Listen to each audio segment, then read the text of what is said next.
Michigan lawmakers are less than 2 weeks away from heading home for the year, and Democrats are pushing to pass bills before Republicans take back the House next year. One would expand voting access to many people, but it's receiving some pushback. News 8's Byron Tollefson explains why.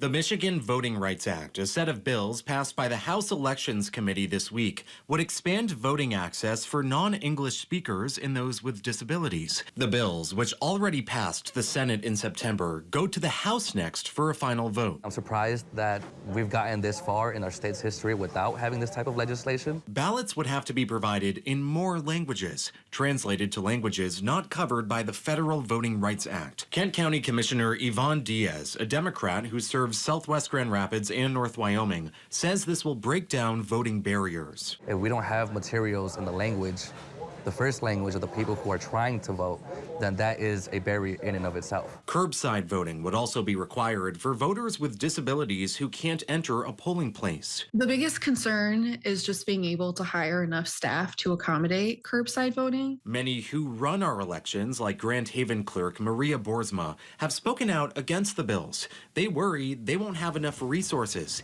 especially since early voting became required by law and elections have cost more to run. It's providing materials in a language, but it's also providing an interpreter if needed that's written in the law. We have over 1,200 municipalities in the state of Michigan that are running elections.